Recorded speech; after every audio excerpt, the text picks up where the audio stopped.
Okay, so let's see the practical app you are going to develop at the end of these lessons. So this is the source code you will be developing, and once you run it you will see a web application, and this is a survey system. You are going to develop a real world survey system, and this is a complete project where the admin can log in, can register if they want, or they can log in using their previous credentials, uh, likewise, and sign in, and then admin will be taken to the admin dashboard, which has lots of options such as to define the questions. These are all coming from the database dynamically, and you will learn how to add, edit, delete the data and populate the data dynamically, likewise, and define the questions so the data will appear dynamically. And then you will learn how to create settings pages and save the data to the database once again, and see who are the respondents who has taken this survey, and with the log information. You will learn how to create sophisticated search dashboards, and you will learn about how to filter data and search, where admin can find information about different users who has taken the survey. So and then if I log out, and then a normal user, if a normal user comes to the home page, a normal user can start taking the survey. A user can register if needed, or if not, a user can take it anonymously. User will be able to take this anonymously. Let's say if this is test test2 user, so test2 at, so, and if user says no, I don't want to register, and if user says next, then the survey will start anonymously, and all the data is coming from the database. So you learn about connecting to a remote database, which is not in this computer, it's on a remote server. So you will learn how to do that, and then you will learn how to take the survey questions, and there will be multiple survey questions. So I will just fast forward this. So I fast forwarded the questions, I just click next and answered them. And final question is, what is the state? So if the user says okay, this is the state, and click next, and these are the questions I answered. So and then the user or the respondent can review them and submit the answers. So then the data will go into the remote database. So you will learn about how to save it, and click next, and then it takes the user or the respondent back to the home page. So this is the app you will be developing at the end of these lessons. And the specialty of this app is it's a data driven app, and it's completely dynamic, and all the data is coming from the database, and there is admin dashboard, a sophisticated admin dashboard, and a separate user sessions. You will learn the complete source code from the scratch to develop this. So let's go and develop this application now. Let's start doing it now. Then let's see what's next in this interface. Okay, so the next thing we want to do is we want to put validation controls. So we can just copy it from the start survey page, because we had a validation control red color bold. So it's easy for us. Just click over here, copy, Control C, then come to respondent registration, and just next to the email just paste it. Then click here next to the given name, just paste it, and paste it in all the other cells as well the same way. So let's paste it now. Now just go to the source and just change the message first. So this first one is email cannot be empty. Next one should be the last name cannot be empty, likewise. So just go to the source, and instead of, for the second one, instead of email cannot be empty, just say the last name cannot be, or the given name cannot be empty, likewise. So now let's change all the other messages in the other validation controls. So I have changed the messages and fast forwarded. So make sure you all also change that message the same way. Now next thing what we can do is we should change the IDs of each of these components. So let's click on the first text box and then go and change the ID of that. So the first text box, let's call it as, let's give the ID of it as text box email. And then for the next text box, let's give the ID as text box given names.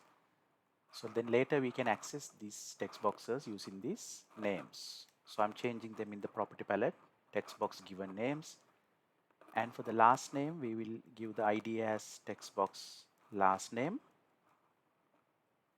Over here, the ID, text box last name. And then for the phone number, we will give the ID as text box phone number. Over here in the ID property. And then for the date of birth, let's give the text box as text box date of birth, just to display the date of birth in a text box. Then for this button, we will call it as button DOB calendar, right? So we'll just give that name, button DOB calendar. And for the calendar control, we will say calendar date of birth. Over here, the ID property, let's put calendar date of birth. And for the register button, we will call it as button register. And the cancel button is a HTML, so we really don't need to give a ID.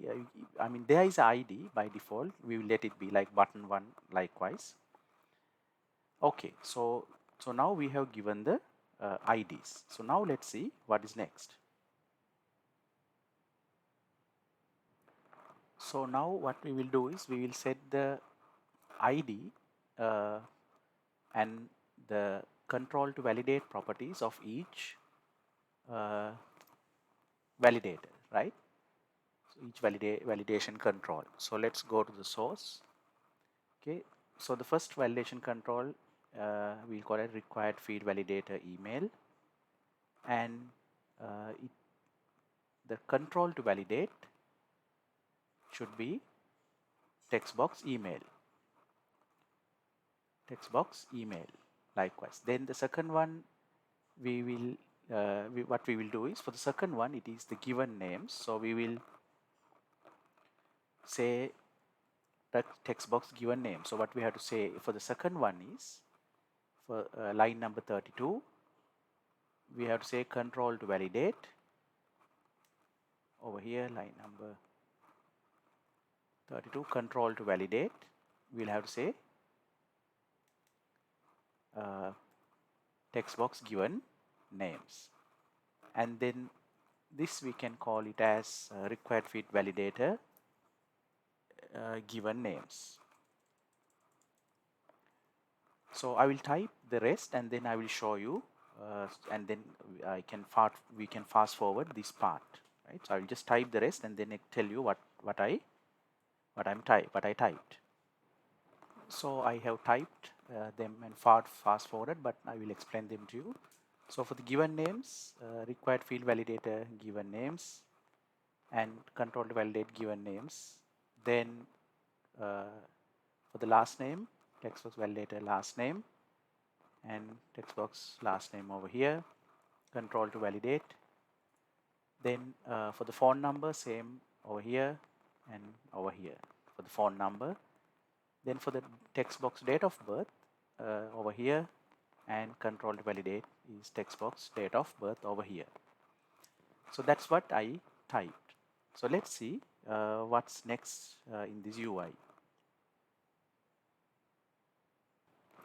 Then for the date of birth text box, the default text, we will put it as 1/1/2010, the default text.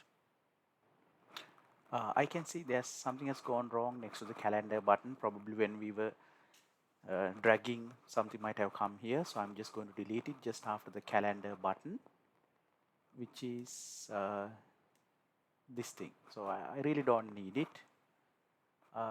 This is, yeah, over here. There's a hyperlink which has come here by mistake. So I just deleted it. So we are, at the moment, we are focusing on at the moment we are focusing on the user interface, right? So let's see what else to be done for this user interface. Also at the bottom you can see there's a warning telling HTML5 element table cannot be nested in an element P, which means it doesn't like it to put the table inside the paragraph. So I'm removing that paragraph element because of that warning. So when I run this, the registration page, I can see there's an error. And if you read it, the error is described here. It says, does not contain a definition button next click. The reason for this error is because we copied that next button from another screen. That means from the start survey screen, we copied the next button. So when you copy the next button, because in the start survey screen, the next button has a definition called button next click. When you copy that button to the respondent registration page, what happens is it also will note that there is such method, and if you have not defined the method, it gives an error. So what I have to do here is because it's not my next button, I just copied it and I got it as my register button. So what you have to do is click on the button register and then come over here in the property palette events, and you can see the click event is over there. So I just double click by mistake, so I'm just deleting. Then I'm taking you back to this. So you will see there's a click event and it says button click next. So what you have to do is just delete this. So this happens when you copy a button. So keep this in mind, right? When you copy a button from another page, ASP button, it also mentions about this method. So that's in the events tab, not in the properties tab. So you have to click the events tab and remove it. And with that, if you run this, this should work, and you should see this user registration in action. So click start survey, and let's say if user says yes, register, click next, you will see this registration page in action.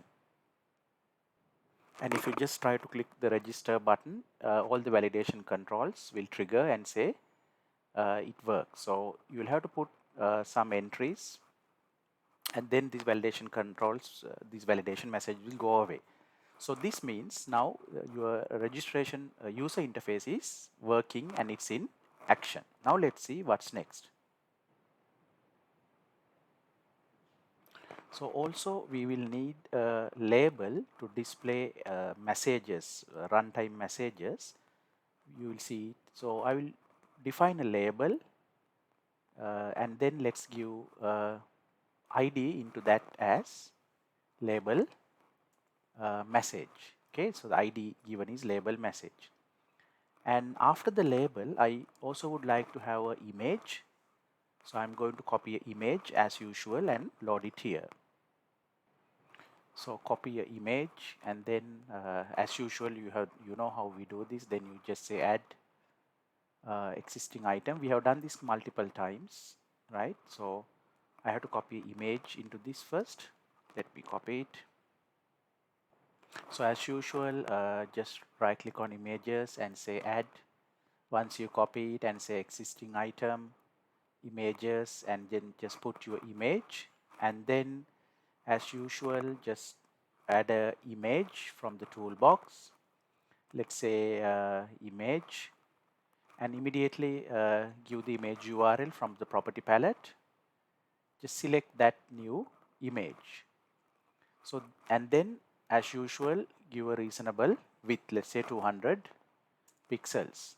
So this concludes the user interface part. Now let's see what are the other important things to be done. Let's also select the label and click bold, so the messages would come in bold color. Then also we don't want to show the calendar at the very beginning until the button is clicked. So select the calendar control and say visible false. So initially what happens now is when you run the program, the calendar control will not be visible, right? So and then what we have to do is when we click the button, the calendar button, then we have to make it visible true. So let's do that now. So the calendar, just double click the calendar button, and on button click you can say that calendar date of birth dot visible equal to true. So now let's run this and see whether that is in action. So this mostly completes the UI part, and then what will remain next is to save the data into the database when the user clicks the registration button. That we will be doing in the next lesson. But let's see now whether the registration user interface is done. So you can see the calendar component is not there. So if I let's say if I put some email, so we have to load the email from the previous screen, but let's say if I say John Davis, and let's say if I give some number, and if I click on the calendar control, the calendar control becomes visible, and then let's say I can select a date. For that we have to write some code for the date, for the click event to function, right, for the click event to work. So let's look into what's next.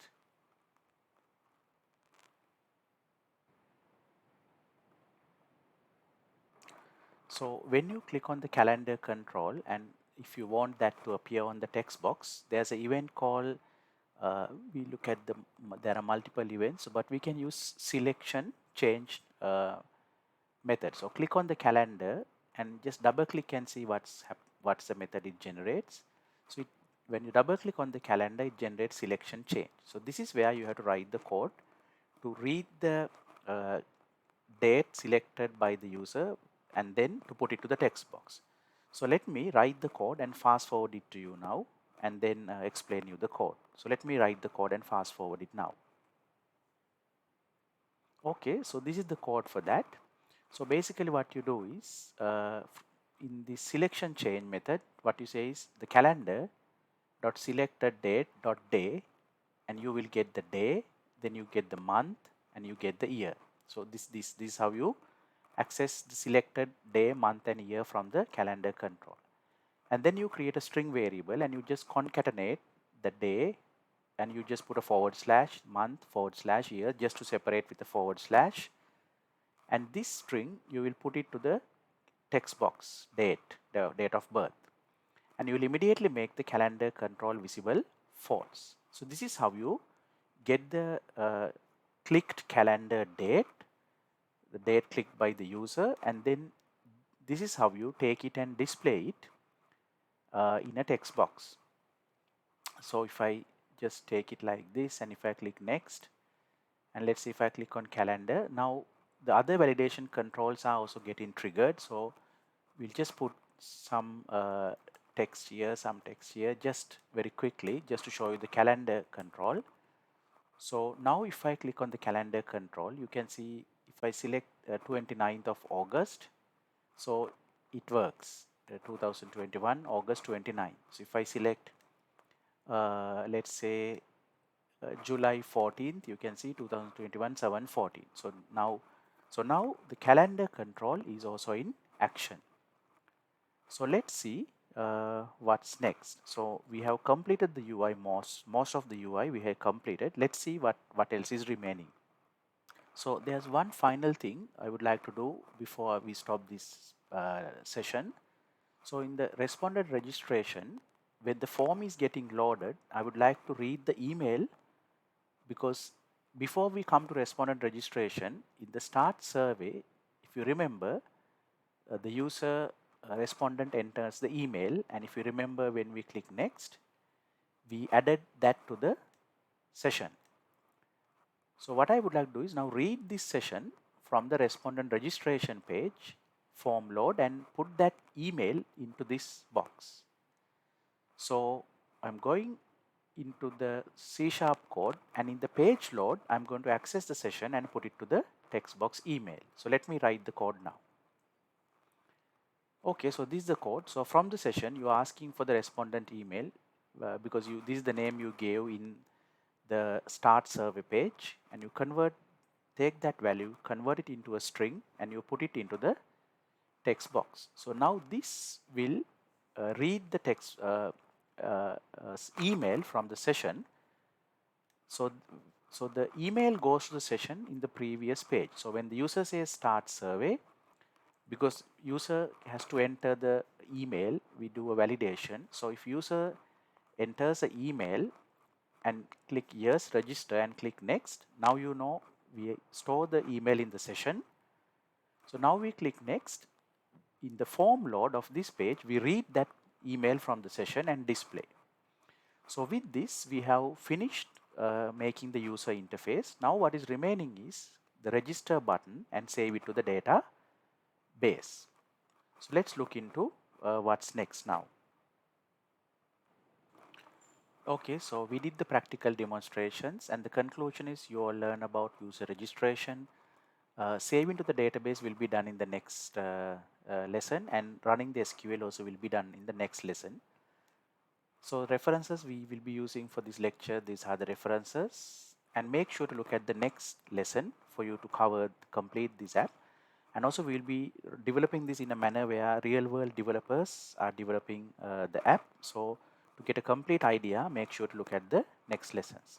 So we are very excited to see you in our next lessons. See you.